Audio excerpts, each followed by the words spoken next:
Olá, sejam bem-vindos ao Check-up Saúde. Eu sou Alice Sarcinelli e essa é a sua conexão com os maiores especialistas em saúde do Espírito Santo.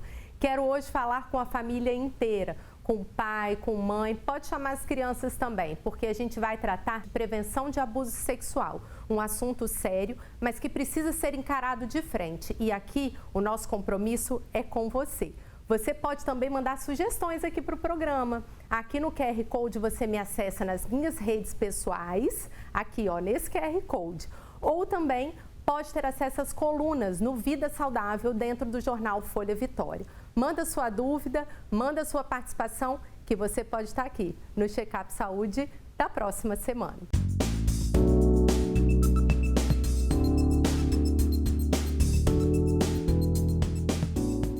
A gente quer falar um pouquinho sobre prevenção de abuso sexual, um tema sério. A gente ouve muito falar de pedofilia. Roberta, a gente tem muita notícia, né? O dia inteiro na mídia, notícias tristes, mas pouco se fala sobre prevenção. Então, a gente tem o objetivo aqui de conversar em termos de saúde pública, trazer informação para você. Às vezes você tem dúvida como abordar o assunto de sexualidade com seu filho. Será que pode tomar banho com a criança? E diversas outras dúvidas. Vamos entrar nesse assunto, vamos deixar novamente a doutora Josana, pediatra, introduzir o tema para a gente. O abuso sexual infantil ocorre com uma frequência muito maior do que vocês imaginam e, infelizmente, é um tema pouquíssimo abordado, muitas vezes por tabu ou até mesmo por medo dos abusadores. Por isso, é de extrema importância a gente abordar esse assunto e explicar também as principais maneiras de prevenção, a começar pelo perfil dos abusadores. A maioria das vezes, os abusadores são pessoas que a criança tem convivência, que a criança tem carinho e confia. Muitas vezes estão envolvidas no contexto familiar ou próximo a eles. Por isso, converse sempre com seu filho. Explique para eles quais são as partes íntimas, quem pode tocar nas partes íntimas e também os limites do toque no corpo. É importante também observar todo o contexto social dessa criança e como ela se apresenta diante das pessoas. Muitas vezes o comportamento da criança muda diante de algum familiar ou algum conhecido, e isso já serve de alerta. E acima de tudo, seja amigo do seu filho. Pergunte para ele como foi o seu dia, deixe a abertura dele falar como foi o seu dia e de abordar com liberdade esse tema com vocês, porque assim fica mais fácil para a gente descobrir, desconfiar e conversar com o pediatra também sobre esse assunto, para que o pediatra faça um exame físico e avalie de verdade se tem alguma relação com abuso sexual. É importante, né, doutora Flávia? Às vezes é o próprio profissional de saúde que vai detectar que a criança está sendo abusada? Sim, a gente tem algumas lesões específicas, né, do abuso sexual. A gente tem manifestações orais de algumas doenças sexualmente transmissíveis. Então, assim, na menor desconfiança, eu sei que é um assunto muito delicado, mas com muito jeitinho a gente tem que tentar investigar junto com a família, né? Então, o profissional de saúde percebeu que alguma lesão está diferente. Tem lesões na boca que a gente percebe, né, Alice? A gente sabe disso. A sífilis, por exemplo, ela tem uma manifestação oral bem característica. Então, o mais importante é a gente tentar investigar de uma maneira delicada, mas não deixar passar, né? Renata, e quais são os tipos de abuso sexual? Porque a gente está falando de abuso sexual, mas muita gente tem dúvida. O que é abuso sexual? Então, o abuso sexual pode ter contato físico ou sem contato físico, né? Sem contato físico é o abusador pedir para ver a criança pelada, mostrar fotos obscenas, pedir para a criança fazer posições sexuais e ele fotografar. E já o abuso sexual com contato físico, né? É realmente a penetração, é mexer nas genitálias ou pedir para a criança ou adolescente mexer nas genitálias do adulto. É isso. Mas a gente tem muita dúvida sobre como abordar esse tema com as crianças, né? A gente não quer sexualizar as crianças, isso, mas a gente ouve falar que a educação sexual é muito importante. Como, de uma maneira prática, a gente pode abordar isso com nossos filhos? Então, a educação sexual, ela tem que ser abordada sempre com muita naturalidade e leveza, né? Porque são partes do nosso corpo, isso não tem que ser um tabu.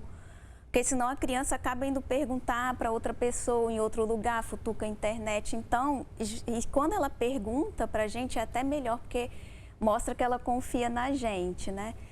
E não quer dizer, quando você vai educar sexualmente o seu filho, não quer dizer que você vai falar para ele o que é sexo ou vai ensinar para ele a transar, né?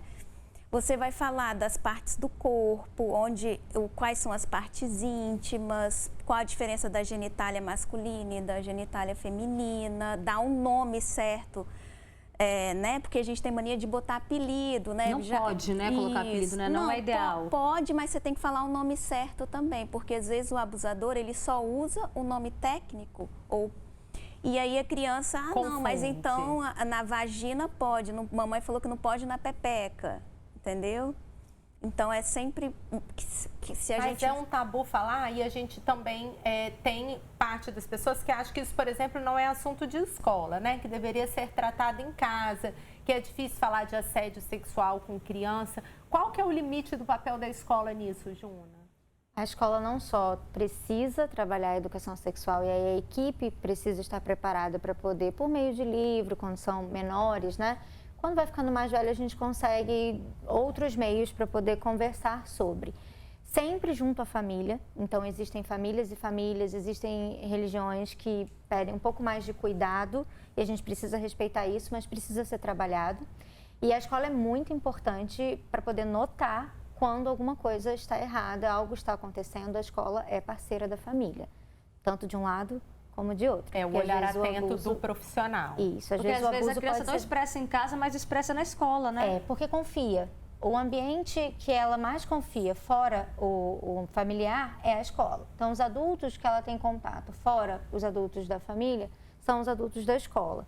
Então, é importante, às vezes vai contar para um professor, às vezes numa roda de conversa, fazendo uma leitura, vai contar situações.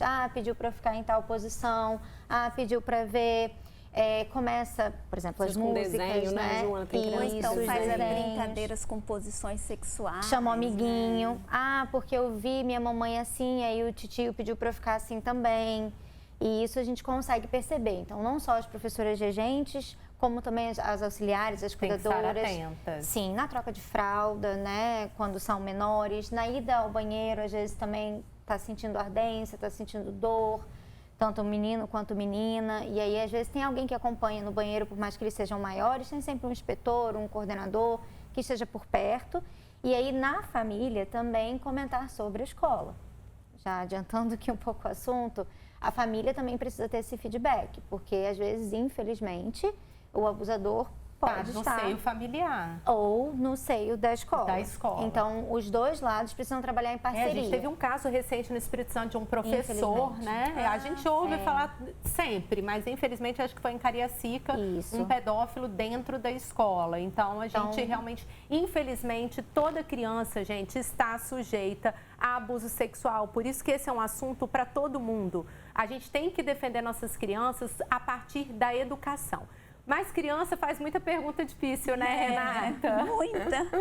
A gente tem aí alguns desafios, a gente que é mãe, que é pai, ouve ali. De repente a criança pergunta, de onde que eu vim, mãe? Como é que eu fui parar dentro da sua barriga? Como é que a gente responde essa pergunta para a criança? Então, sempre de forma leve e natural, né? Nunca... Às vezes a mãe não se sente à vontade de responder na hora, ou quer procurar ali por livrinho, ou pela...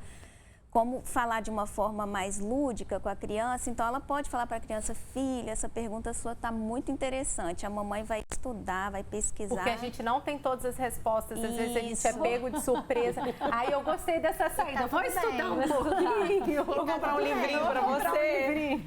Cuidado que ela vai jogar no Google, hein? Ela vai ser mais rápida.